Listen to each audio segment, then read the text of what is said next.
ഈ തലസ്ഥാന നഗരത്തെ ഇങ്ങനെ വെള്ളത്തിൽ മുക്കിയത് എന്താണ്? അതാണ് പ്രധാനപ്പെട്ട ചോദ്യം. അതിനാണ് ഉത്തരം വേണ്ടതും. അപ്പൊ നിലവിൽ ഇങ്ങനെ നഗരത്തെ മുക്കിയത് വേളിയിലെ പൊഴി മുറിക്കാത്തത് കൊണ്ടാണെന്ന് സ്ഥിരീകരിച്ചിരിക്കുകയാണ് ജില്ലാ ഭരണകൂടം. ഒരു സാധാരണ മഴ പെയ്യുന്നതിന് മുൻപ് തന്നെ പൊഴി മുറിക്കാറുണ്ടെങ്കിലും ഇത്തവണ കരാറുകാരന്റെ ഭാഗത്ത് ഗുരുതര വീഴ്ചയുണ്ടായി. കരാറുകാരന് ജില്ലാ ഭരണകൂടം നോട്ടീസ് നൽകി. ടി.വി. പ്രസാദ് നൽകും വിശദാംശങ്ങൾ. പ്രസാദ്, ഈ കരാറുകാരന്റെ അലംഭാവമാണെങ്കിലും ഇതൊക്കെ നേരത്തെ കൂട്ടി ശ്രദ്ധിക്കേണ്ട അധികാരികൾ ഉണ്ടല്ലോ, അല്ലെ? അപ്പൊ അവരൊക്കെ എന്ത് ചെയ്യുകയായിരുന്നു? ഇതിപ്പോ ഒരുപാട് മനുഷ്യരിങ്ങനെ ദുരിതം അനുഭവിച്ചു കഴിഞ്ഞിട്ട് ഇതിന്റെ കാരണം അന്വേഷിച്ചു പോവുകയാണോ വേണ്ടത്? എന്താണ് ഇതിൽ വീഴ്ച സംഭവിച്ചിട്ടുള്ളത്? ഈ കരാറുകാരനെതിരെ ശക്തമായ നടപടി തന്നെ എടുക്കണമല്ലോ, അല്ലേ? റോഷിനി, ഇതൊരു കരാറുകാരൻ്റെ തലയിലിടുന്നു എന്ന് വേണം കരുതാൻ. കാരണം കരാറുകാരെ കൊണ്ട് ജോലി ചെയ്യിപ്പിക്കേണ്ടത് ജില്ലാ ഭരണകൂടവും അതിൻ്റെ ബന്ധപ്പെട്ട ഇറിഗേഷൻ ഡിപ്പാർട്ട്മെൻറ്റും എല്ലാമാണ്. അവർക്കറിയാം കനത്ത മഴ പെയ്ത് കഴിഞ്ഞാൽ വേളിയിൽ പൊഴി മുറിച്ചില്ലെങ്കിൽ ആ വെള്ളം കെട്ടിനിൽക്കുമെന്നും അങ്ങനെ വെള്ളം കെട്ടിനിന്നാൽ നഗരത്തിലെ താഴ്ന്ന പ്രദേശങ്ങൾ വെള്ളത്തിനടിയിലാകും എന്ന കാര്യം അറിയാത്തവരല്ല ഇവിടുത്തെ ഇറിഗേഷൻ ഉദ്യോഗസ്ഥരും അതുപോലെ തന്നെ ജില്ലാ ഭരണകൂടത്തിലെ പ്രധാനപ്പെട്ടവരും. ഇതൊന്നും മൈൻഡ് ചെയ്യാത്ത രീതിയിലേക്ക് കാര്യങ്ങളെ കൈകാര്യം ചെയ്തു എന്നുള്ളതാണ് ഇതിൻ്റെ പ്രധാനപ്പെട്ട കാര്യം. നമുക്കറിയാവുന്നതുപോലെ തിരുവനന്തപുരത്ത് നിന്ന് ഒഴുകി വരുന്ന ഈ ജലസ്രോതസ്സുകൾ, ഓടകളായാലും തോടുകളായാലും എല്ലാം അവസാനം സംഗമിക്കുന്നത് വേളി കായലിലേക്കാണ്.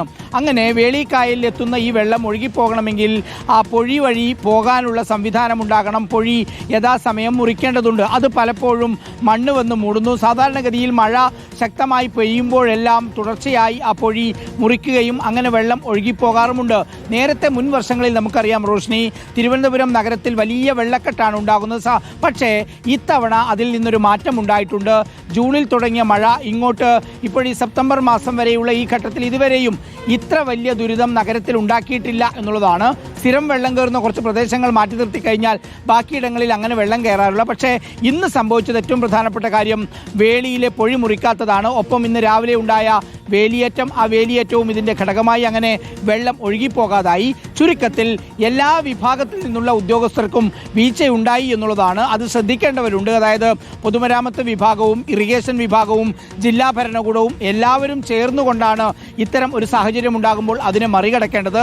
മുൻകാലങ്ങളിലാണെങ്കിൽ ഓട യഥാർത്ഥത്തിൽ വൃത്തിയാക്കാത്തതിൻ്റെ പേരിൽ വെള്ളം കെട്ടിനിന്ന് അങ്ങനെ നഗരത്തിലേക്ക് വെള്ളം കയറുന്ന സ്ഥിതി, ആ താഴ്ന്ന പ്രദേശങ്ങളിലെല്ലാം വെള്ളം കെട്ടി നിൽക്കുന്ന സ്ഥിതി ഉണ്ടായിരുന്നെങ്കിൽ ഇപ്രാവശ്യം മഴക്കാല പൂർവ്വ ശുചീകരണ പ്രവർത്തനം നന്നായി നടന്നൊരു നഗരസഭയാണ് തിരുവനന്തപുരം. അതുകൊണ്ട് തുടക്കകാലത്ത് പ്രശ്നമുണ്ടായിരുന്നില്ല. ഏറ്റവും അവസാനം ഇപ്പോൾ ഈ സെപ്റ്റംബർ മാസം പെയ്ത മഴയിൽ അതിശക്തമായ രീതിയിലേക്ക് വെള്ളക്കെട്ട് മാറി വന്നതിൻ്റെ പ്രധാനപ്പെട്ട കാരണം വേളിയിലെ പൊഴി മുറിക്കാത്തതാണ്. പൊഴി മുറിച്ചു തുടങ്ങിയെന്നാണ് മനസ്സിലാക്കുന്നത്. കരാറുകാരന് നോട്ടീസ് നൽകിയിട്ടുണ്ട്.